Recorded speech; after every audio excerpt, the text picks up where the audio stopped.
In this video, I'm going to implement First Servlet. To implement Servlet, we need first an IDE. I'm using here Eclipse IDE. So to install Eclipse IDE, you can go to Google and you can install Eclipse IDE for enterprise Java and web developers. You can download it and install it. You also need to set up Tomcat server. So you should download the Tomcat server and also set up. So this setup and installation is explained in another video. In this video, I'm going to discuss about how do we run our first servlet example. So when you open Eclipse, you will see something like this. And here in the top right corner, you can see perspectives. If you hover your mouse on it, you can see open perspective. When you click on that, you can select different perspectives. If you are writing a normal Java program, you can select Java class or Java browsing, and if you are working on the enterprise edition or advanced Java topics, you can select Java EE default. So you can open it, and now it is in the enterprise edition. So here you can select new and select a dynamic web project. So here I am calling my project name as my first servlet, and here by default I have already installed Tomcat server and I have pointed to it. If you have not done, you can go through the other videos to set up Tomcat server. So I'm using here Tomcat, Apache Tomcat version 8.5 as a server, and I'm going to click next here, one more next, and here I'll be using XML file for the first few examples. So I'm selecting here generate Web.XML deployment descriptor, and you can finish it. So when you finish the project, you can view the project by going to Windows and show view, and you can select Project Explorer. So here you have a number of projects. We have just created this project called as my first servlet. So let us see what all things we have. So if you see, there is source, main, web app, and when you come down, this is where Web.XML, which is a deployment descriptor, where it is used to declare URL patterns and servlet names and various other things which we'll see shortly. And you also have all the servlets will also be visible here when we add them one by one. So first I'll take a simple HTML file. So you go to the project name and right click on it, and when you select HTML file, it creates a new HTML file. You can name it. I'm naming here as index.html, and you can click next, or you can directly finish. So you will see an HTML file something like this. So you can create any title of the HTML file. For example, here let me just call it as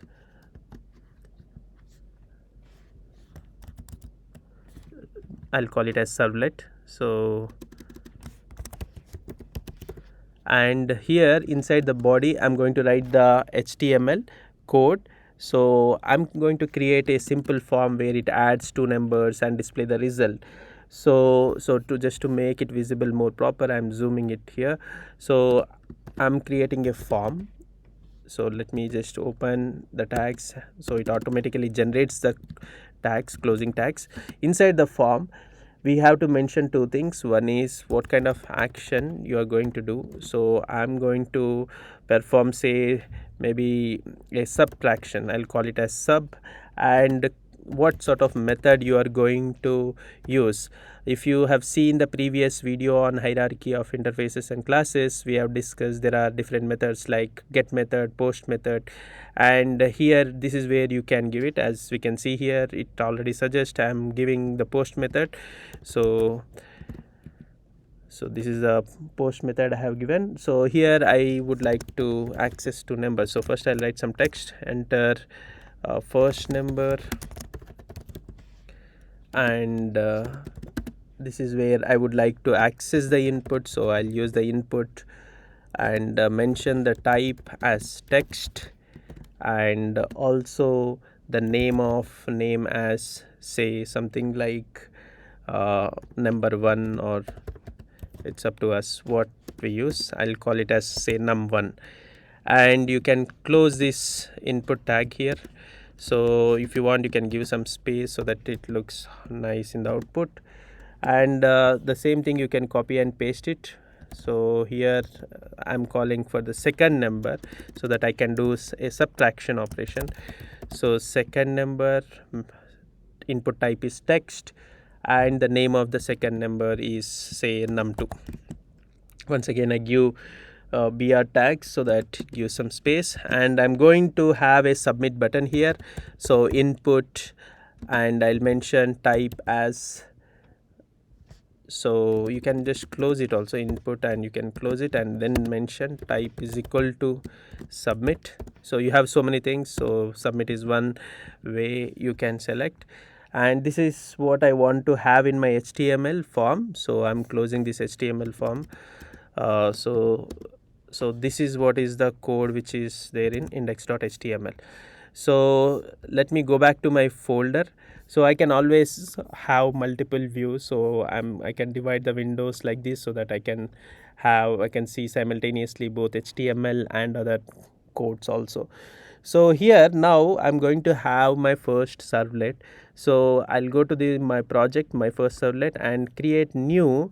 So if you use a default servlet, it comes with certain methods and some default implementation. I'll be writing from the class. So servlet is also a class which inherits HTTP servlet, and so we would like to start from the very basic, which is from the class. So I'll call this project as com.tsig. So you can give any other project name, any other package name, and I'm calling the servlet name as subservlet, which does subtraction. And we can give any name here, so there is nothing mandatory, it's your own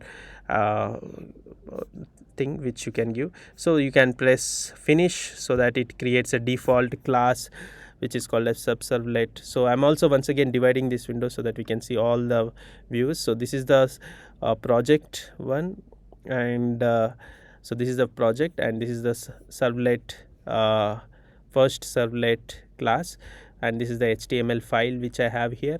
So the first thing which we need to do in servlet is to extend our HTTP servlet. If you remember the previous hierarchy video, we said that your servlet should extend HTTP servlet, and so that's what we are doing here. It extends, the keyword is extends, so you can use extends HTTP servlet and you can just enter.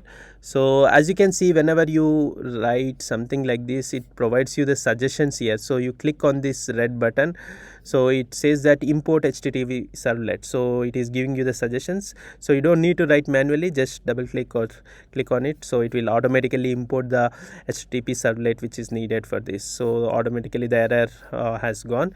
So thereby the code, this IDE helps a lot for us to importing the packages and also handling the exceptions. Thereby it becomes very simple to write the code in IDEs like Eclipse. So we have extended HTTP servlet. Now I'll be writing my first method. So as you know, we don't write the main method. Your Tomcat container will actually take care of the main method. So what we write here is, usually we write a service method. Here I'm writing a do post method, which we have seen is part of HTTP servlet. So let me call that, so public void do post, and this takes multiple inputs. One of the input is two objects, basically HTTP servlet request object and HTTP servlet response object. So just type it, HTTP servlet request, and call it as rec. So when you type this, it automatically suggests you few things, stating that it cannot find out what it is, but just check the spellings, HTTP servlet request, and just enter. First open the flower brackets, and now you can see the color has already changed, but it is suggesting it cannot be resolved. So usually we should also import HTTP servlet request and HTTP servlet response. So that we will do it slowly. First let's also write HTTP servlet response, and you can call it as rest. So rec and res are the servlet request and servlet response objects. So it says few things. So it is asking us to import the HTTP servlet response. So double click it, you will be able to get that, and also we should be able to get this. So as we can see here, it throws some certain error, and it also provides us some suggestions to import HTTP servlet request. So double click on this. So now it has imported HTTP servlet request and HTTP servlet response, and we are able to also avoid the errors. So let's see what we are going to do here. So as I said earlier, we are going to subtract two numbers and throw the result. So our HTML form has collected those two numbers, and their names are num1 and num2. So let me go access those into my servlet. So I'll call a variable integer variable I, so I have to use integer wrapper because int is not a object or a class type, it is a primitive data type. So we have to, so to get that, so I'm using integer wrapper, so parse int, and I'm trying to convert an object into a primitive type. So that's what we are trying to do here. So I'll be using request object to get the parameters. As you know, HTTP servlet request has methods like get parameter. So I'll be utilizing the get parameter method.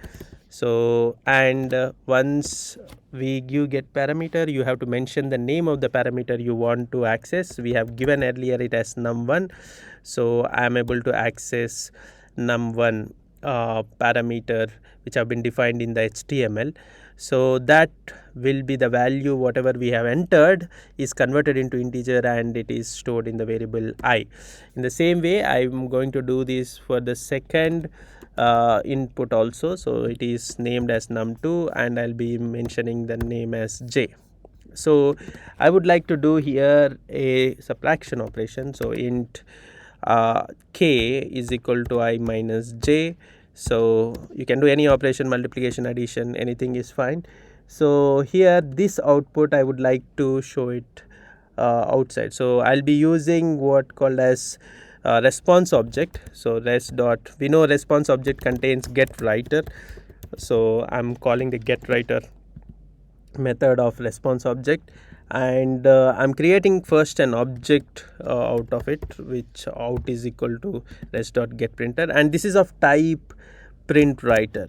So this is of type print writer. So as you can see, there are certain errors. You can just hover on it and import the necessary packages. So as you can see here, we have imported java.io.printwriter, and also you can hover on it. It is asking unhandled exception type. You can say add throws declaration, so it automatically gives you the exception also handled automatically. So this is the advantage of using IDE like Eclipse. It helps us in handling packages and the exceptions very easily. So now once we have created this out object, so I'll be calling out.println to print the output. Here you can even write the HTML code inside the println, but I'm just writing the output result. So I'll call result as so here my result is stored in k, so I'm going to output that. So let us see what happens to this, but we haven't connected our HTML or the, so we said that in our HTML that once you click on submit button, the action to be taken is sub, but we haven't connected this sub to our servlet, and that is done in multiple ways. You can annotations also, you can do it, but here we are using Web.XML. So let's use Web.XML to actually do that. So first you can delete all this default thing which is lying here. So you can now write your, so this also you can remove, display name or anything, and you can call the tag servlet, and within this servlet you have to mention the servlet name, So servlet name you have to mention, open tag and close tag, and here I'll use a name like ABC as the servlet name, and you have to mention servlet class. So servlet class. So once again open the tag and close the tag. Here the class name is my servlet name, so it comes from package com.tsig. So this tsig is the package name. You can give any package name. This I've used while I create this project. And my servlet name is subservlet. So subservlet, so which is a subtraction servlet. So this is the class name, and we have to map this servlet to a particular URL. That is done in the next line. So we are going to have what is called a servlet mapping. So this servlet mapping, here once again you have to mention the servlet name, same name, and copy and paste it, and here you have to mention the URL pattern. So this URL pattern, this is where you have to mention what is the URL. So my URL is sub. So as I declared, the action is sub, so I'm mentioning the URL here. So this particular so whenever I want this link URL, it is going to execute this subservlet, and thereby it provides the result. So this is what is defined, we define in the XML file. Save it, and let's now go see the output of our first servlet. So right click on the index.html file, run on server. So it will ask for you the Tomcat server, so select it and finish. So it is asking two inputs, so just give two numbers, any two numbers, 32 minus 22, 22, and you can submit, and you can see the result. It has done the subtraction and it gave us the result. So what is happening? So when we enter the two numbers, those two numbers are saved in this with this name num1 and num2, and you can access those two numbers in subservlet, because we have accessed through request object by using the method get parameter. We got into I and j variables, we have performed the subtraction operation here, and we printed the output k. So in this way, and our web.xml is directing. So when we click submit button, it is asking us to execute sub URL, but sub URL is actually linked to subservlets. So it goes and executes the subservlet, and this is being printed here. Out.println is the one which is generating the output. Here you can put HTML code also, so that you can modify the output in whatever way you want. So this is the first output of subservlets, or the first servlet output. Thank you.